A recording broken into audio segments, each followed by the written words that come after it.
Olá, meus amigos, estamos de volta na nossa sequência ultrapassadas as partes de decoreba, infelizmente, né? Sei que vocês me odeiam por isso. Ai, chato. É isso, é o que cai na prova, né? Não posso fazer milagre.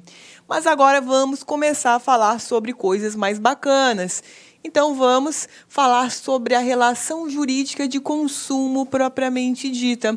Então veja que no centro nós temos uma relação de consumo, consumidor em cima, fornecedor embaixo e produto ou serviço embaixo. Veja que a relação de consumo ela compreende todas as relações consumidor com produto ou serviço, fornecedor com consumidor e fornecedor com produto ou serviço. Isso tudo é uma relação de consumo.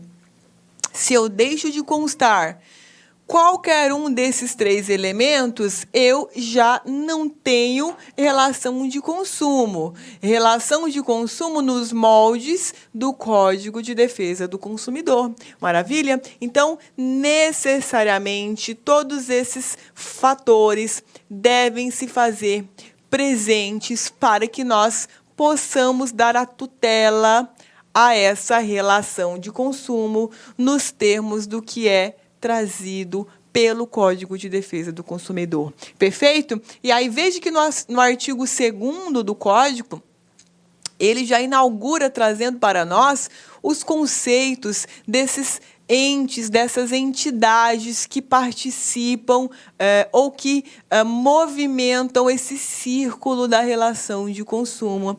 A primeira delas é o consumidor, que é chamado de consumidor estandarte ou consumidor estrito sensu.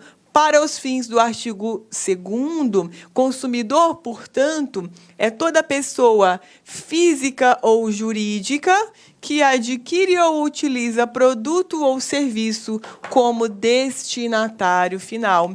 Então, muita atenção aqui, que pessoa jurídica, ou seja, empresa, também pode ser tratada como consumidora, desde que ela ostente uma das 3 vulnerabilidades que nós estudamos. E não raras vezes, as pessoas jurídicas, as empresas, elas têm uma vulnerabilidade técnica com relação àquele produto ou àquele serviço que ela está adquirindo. Perfeito? Mas veja que aqui ao final do artigo, nós temos a palavra destinatário final. Então, veja que dentro de uma cadeia de produção e de circulação de serviços e produtos, aquela pessoa, para ser caracterizada consumidora, seja física ou jurídica, ela deve ser a destinatária final. E aí, a partir desses elementos que são trazidos pelo artigo 2º, muitas teorias se fizeram com relação a quem seria, para fins de defesa do consumidor, para fins de tutela das relações de consumo, esse destinatário final. E aí nós temos 2 teorias principais, uma delas denominada teoria finalista, vinculada, portanto, com a questão do destinatário final, e temos a teoria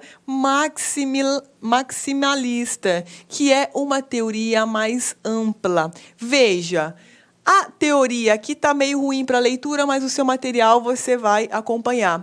A teoria maximalista, ela trabalha com uma destinação fática do produto ou serviço, ou seja, se o produto ele sai do mercado de consumo, aquela pessoa que retirou o produto do mercado de consumo já é consumidora. Não importa quem é ou por que é que esse produto ele foi retirado do mercado. Então, por exemplo, adquirir um pincel para revenda. O simples fato de eu adquirir esse pincel para eu mesma revendê-la depois, veja, ainda que momentaneamente por eu ter retirado do mercado de consumo esse produto, Para essa teoria, eu sou consumidora. Então, logo, eu e a distribuidora teríamos ali uma relação de consumo. Poderíamos ostentar uma relação de consumo. Poderíamos pegar, por exemplo, uma vulnerabilidade técnica da minha parte, já que eu não entendo sobre pincéis. Veja, e pelo simples fato de eu ter retirado esse pincel, ainda que momentaneamente, do mercado de trabalho, isso já vai fazer com que eu possa ser tutelada pelo CDC. Agora, não é essa a teoria que vigora no nosso sistema. Nós temos a outra teoria, que é a teoria finalista. Nessa teoria, você pega o produto e dá uma destinação fática e econômica. Veja, na teoria maximalista, eu só dou uma destinação fática, concordam? Tirei do mercado de trabalho. Na finalista, eu tenho uma destinação fática, ou seja, eu retiro do mercado de consumo, e econômica no sentido de que esse produto eu irei esgotá-lo economicamente, ou seja, eu vou utilizar esse produto. Veja que na teoria maximalista, não. Eu tiro do mercado de trabalho, de consumo, me perdoem, e eu não esgoto economicamente esse produto. Por quê? Porque eu passo para frente na cadeia de produção. Agora, para os fins da teoria finalista, eu teria que extrair esse pincel do mercado de consumo e exaurir a potencialidade econômica desse produto. Então, veja, nesse meu exemplo, para a teoria finalista, eu não seria consumidora. Não seria. Já para a teoria maximalista, eu seria. Então, veja que na teoria finalista, nós temos uma vinculação com a destinação da coisa. O conceito da teoria finalista é um conceito econômico, enquanto que o conceito da teoria maximalista é um conceito jurídico. Então, essa é a diferença. No nosso ordenamento, no Brasil, adota-se a teoria finalista, em regra, e com relação às pessoas jurídicas na condição de consumidoras, nós temos uma adaptação dessa teoria finalista, que é a teoria finalista mitigada, ou seja, ela é finalista, mas não é 100%. Ou seja, destinatário final será aquele que, mesmo não sendo o destinatário final, mas por ser vulnerável, ele tem a proteção do CDC. Então, veja, destinatário final é aquele que, é meio estranho, mesmo não sendo destinatário final, por ser vulnerável, terá a proteção do CDC. Então, exemplo, vamos pegar um exemplo que eu trouxe aqui, do taxista. Então, eu vou lá, compro um táxi com a instituição financeira, perfeito? Perfeito. Para adquirir um carro, beleza. Esse carro, então eu retirei ele do mercado de consumo. Perfeito, dei uma destinação fática para ele. Eu vou exaurir esse carro, a potencialidade econômica dele no meu uso final? Não, porque eu vou usar ele para trabalhar.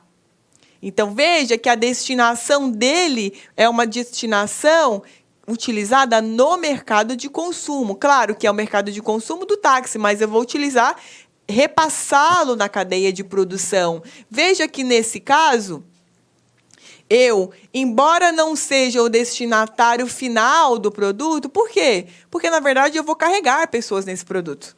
Não é só para mim, eu não vou usar para mim sozinha, eu vou usar para trabalhar.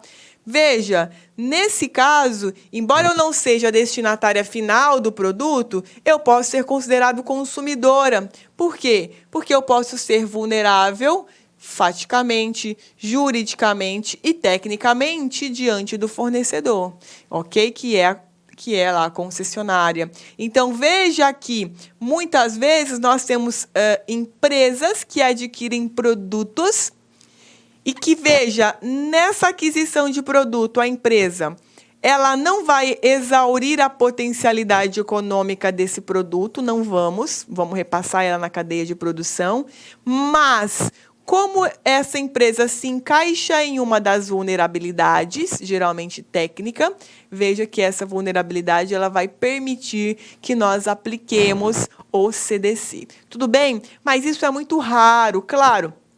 A gente está conversando sobre ela para você ficar bem atualizado sobre o que tem acontecido nas relações de consumo entre empresas. Mas na sua prova, se perguntarem qual é a teoria adotada pelo CDC, não tenha dúvidas, você vai colocar que é a teoria finalista, ok? A teoria finalista mitigada, ela é uma exceção. Maravilha, pessoal? Agora, além do consumidor estandarte ou em sentido estrito, nós temos o consumidor por equiparação. E aí, dentro do consumidor por equiparação, embora não tenha sido essa pessoa quem deu destinação fática e econômica para o produto, ela, por uma ficção jurídica, é equiparada como se fosse essa pessoa. Então, por isso nós dizemos consumidor por equiparação. A primeira variável dele é em sentido estrito, que está previsto no parágrafo único do próprio artigo 2º. Veja, equipara-se a consumidor a coletividade de pessoas, ainda que indetermináveis, que haja intervindo nas relações de consumo. Como assim, pessoal? Ora, as pessoas, elas não foram diretamente quem adquiriram esse produto ou serviço, mas elas interviram de algum modo, em algum momento, nessa relação de consumo. Maravilha? Agora, por outro lado, nós temos a outra modalidade de consumidor em sentido coletivo, essa que cai muito em prova, que é o consumidor bystander. No bystander, o que acontece? Esse consumidor, ele é equiparado a todas as vítimas do evento. Então, por exemplo, suponhamos que coloquei aqui o exemplo da Boate Kiss, né? Então, eu fui lá, fui socorrer as pessoas, eu fiquei ferida, eu fui queimada também. Eu não morri nada, mas fui queimada, sofri danos estéticos. Veja, eu sou consumidora bystander. Por quê? Porque, de alguma forma, eu também fui vítima desse evento. Maravilha, pessoal? Essa daqui, tá? Consumidor em sentido coletivo, veja, são pessoas indetermináveis. Então, por exemplo, descobriu-se que tal medicamento que era utilizado como contraceptivo, ele não tem funcionalidade, uma pílula de farinha. Veja, todas as possíveis mulheres potencialmente consumidoras desse bem, que eu não sei quem são, se encontram nesse conceito coletivo. Então, elas são todas consideradas consumidoras por equiparação, ainda que não tenham adquirido esse produto, mas que potencialmente pudessem adquirir. Tudo bem? Então, gravando consumidor em sentido estrito, que é a regra, exceção em sentido coletivo, consumidor bystander e consumidor potencial ou virtual. Esse está lá no artigo 29. Para os fins deste capítulo, equipara-se aos consumidores todas as pessoas determináveis ou não, expostas às práticas nele previstas. Essas práticas nele previstas são aquelas pessoas que estão expostas a produtos e serviços nos meios de informação, tá? Na verdade, esse capítulo aqui, ele trata das propagandas abusivas, tá? Da publicidade abusiva e enganosa. Então, as pessoas potenciais ou virtuais são essas. São aquelas que estão expostas às práticas de publicidade negativa, abusiva, enganosa, previstas no capítulo, tá? Então, por exemplo, eu tenho uma publicidade enganosa de determinado produto. Ora, então nós temos vários consumidores potenciais ou virtuais. Veja, sempre que você não puder precisar quem são, você está dentro dos consumidores em sentido coletivo. Tudo bem? Aí você ficaria, né, voltando, portanto, no sentido coletivo, no bystander e no potencial ou virtual. Por isso, eles são chamados por equiparação, porque na verdade não são eles quem efetivamente... Olá, meus amigos! Inicialmente eu peço licença para vocês, pois interrompi seus estudos, mas essa videoaula, essa playlist faz parte de uma campanha promocional da Lá Concursos. Nós disponibilizamos 150 aulas super atualizadas focadas no concurso do Banco do Brasil. Claro que não são aulas completas, é apenas um percentual aí de 30% dessa aula, tá? É para o aluno conhecer a metodologia, conhecer o nosso produto. Inclusive, muitas pessoas assistem essas videoaulas que têm resultados fantásticos. Imagina se o cara tivesse matriculado, feito investimento, por exemplo, aqui de 10 parcelinhas aqui, ó, de R$ 25, você vai ter esse curso completaço, atualizado, ponto a ponto do edital, super competitivo, com professores maravilhosos.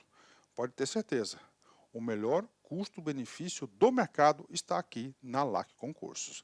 Então, galera, tá? Se você deseja aí se matricular, temos aqui nossos canais aí de comunicação, você pode estar clicando, conversando com o nosso atendimento. Beleza, meus amigos? Então vem estudar conosco, que eu tenho certeza que você não vai se arrepender. Forte abraço, fique com Deus. Tchau, tchau.